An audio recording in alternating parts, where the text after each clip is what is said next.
Hello guys, myself Rishi Jain. I hope all are doing very well. So students, in continuity with the previous video, let's start with the next topic. Our next topic is rules for image formation. Basically what we have to do in this video, we have to do the image formation. Means आपको पता है आपके पास concave mirror भी है और convex mirror भी है, तो उसमें हमने बेसिकली क्या करना है, किस टाइप से इमेज फॉर्मेशंस होती है, क्या क्या उसके लिए basically we have to follow the rules, वो चीजें हमने यहाँ पे स्टडी करनी है। क्लियर? तो फर्स्टली क्या होता है स्टूडेंट्स, ऑलवेज रिमेंबर किसी भी डायग्राम को कंप्लीट करने के लिए, इमेज फॉर्मेशंस के लिए वी नीड एटलीस्ट 2 रेज। हमें 2 रेज की कम से कम जरूरत पड़ती है, उससे ज्यादा भी आप यूज कर सकते हो, but there is a requirement of 2 rays is must. मतलब 2 रेज आपने यूज करनी ही करनी है। तो देखते हैं किस किस टाइप से हमारे पास ये रेज फॉलो होती हैं। जैसे देखिए कि मैं फर्स्टली यहां पे जो एग्जांपल ले रहा हूं, मैं कनकेव मिरर का एग्जांपल ले रहा हूं। ये मैंने यहां पे कनकेव मिरर लिया है and you know very well this is principal axis. ये आपके पास क्या है, प्रिंसिपल एक्सिस है। अब स्टूडेंट इसमें देखिए किस किस टाइप से हम कौन कौन सी रेज यहां पे ले सकते हैं। स्टूडेंट फर्स्ट में यहां पे ले रहा हूं the rays which is parallel to the principal axis. This is principal axis और यहां पे मैंने एक रे लिया है and this ray is parallel to the principal axis. The ray which is parallel to the principal axis always pass through focus. वो हमेशा कहां से पास आउट होगी, आपके पास फोकस से पास आउट होगी। ये हमेशा आपने याद रखना है। मींस जो रे आपके पास parallel to the principal axis होगी वो कहां से पास आउट होगी, always from the focus pass out होगी। क्लियर? सेकंड जो हमारे पास है, इसे मैं नेम दे देता हूं फर्स्ट रे, कि इस टाइप की रे होती है। और एक क्या होता है कि जैसे आपको पता है दिस पॉइंट इज पोल। एक रे मैंने जस्ट कहां से पास आउट करी है, पोल से, जस्ट यहां पे स्ट्राइक कर रही है एंड आफ्टर रिफ्लेक्शन वो इस टाइप से जाएगी। क्लियर? दिस वन रे, तो आपके पास ये रे है सेकंड रे। क्लियर? फर्स्ट रे क्या थी, parallel to the principal axis and the second is ray passing through the pole, तो वो हमने इस टाइप से लेनी है। और एक रे क्या होती है जो नॉर्मली स्ट्राइक करती है बेसिकली। अब देखिए जैसे मेरे पास ये मिरर है, इसमें में भी आप कंफ्यूज हो जाओ, मैं यहां पे इसके ही एडजेसेंट एक मैंने अनदर कनकेव मिरर ले लिया और मैं उसमें बनाकर आपको दिखा देता हूं। जैसे देखिए ये रे यहां पे नॉर्मली स्ट्राइक कर रही है। नॉर्मली स्ट्राइक करने का मतलब क्या है, इस पे 90 डिग्री पे स्ट्राइक कर रही है।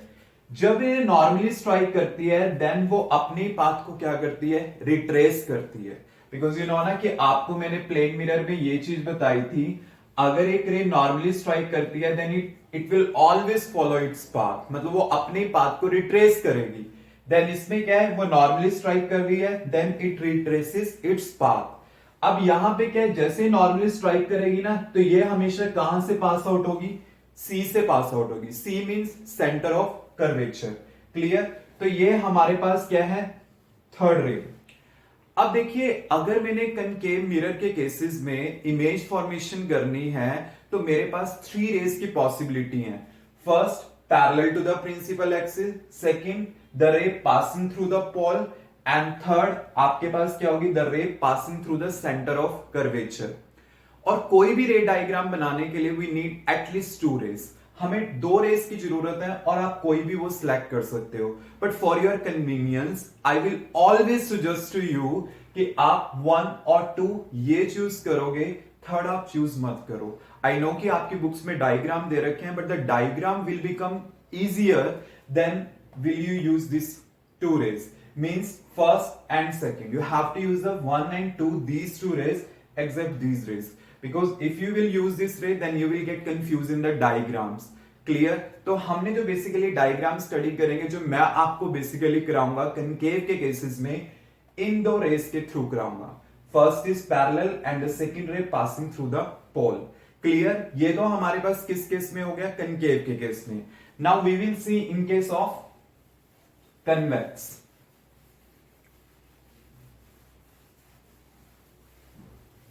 What will happen in case of convex? This is convex mirror and this one is principal axis. अब फर्स्ट रे इसमें क्या है, the ray which is parallel to the principal axis. तो ये डाइवर्जिंग नेचर का है, तो ये इसको इस टाइप से करेगा। क्लियर? मींस ये क्या करेगा, इस टाइप से क्या करेगा, रे को डाइवर्ज करेगा। तो मींस फर्स्ट मेरे पास पॉसिबिलिटी होगी ये। क्लियर? और student you know very well, concave के केस में भी जो पैरेलल रे थी वो फोकस से पास आउट होती है। But you know very well, ये जो मेरे पास मिरर है, इसका स्फीयर इस साइड कंप्लीट होता है, मींस इसका फोकस इस साइड होगा। अब आपको पता है कि अगर रिफ्लेक्शन यहां से अकर हो रही है तो रे को यहां पे एंटर नहीं करना चाहिए, रे को एंटर नहीं करना चाहिए।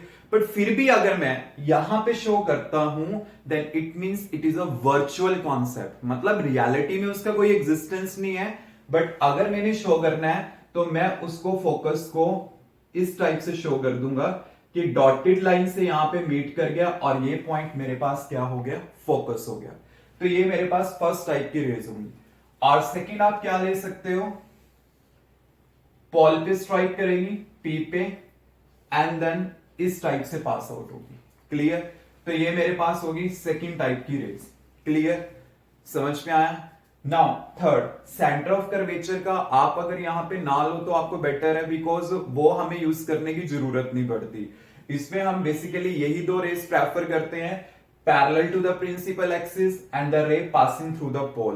बट आपको मैं वैसे शो कर देता हूं कि जैसे देखो आपके पास ये है कन्वेक्स, अगर इसमें मैंने मान लो कि सेंटर ऑफ कर्वेचर के थ्रू लेनी है।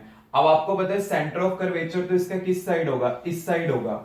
अब इस साइड तो रेस की पॉसिबिलिटी नहीं है, तो हम कैसे शो करते हैं कि एक रे इस टाइप से स्ट्राइक कर रही होगी, देन वो अपने पाथ को इसी टाइप से क्या करेगी, फॉलो करेगी। और इसका सेंटर ऑफ कर्वेचर आपके पास यहां पे इस टाइप से मीट कर जाएगा। क्लियर? बट रे डायग्राम्स बनाने के लिए in case of convex mirror we will use only these two rays. ये रेज हमारे पास यूज नहीं होती, हमने जस्ट यही दो रे यूज करनी है। तो बेटर है, आपके लिए इजी भी हो जाएगा। If you will use the concave और the convex, then you will always select the two rays. First ray parallel to the principal axis, second ray the ray passing through the pole. आपने वही ray use करनी है। Clear students? Any doubt?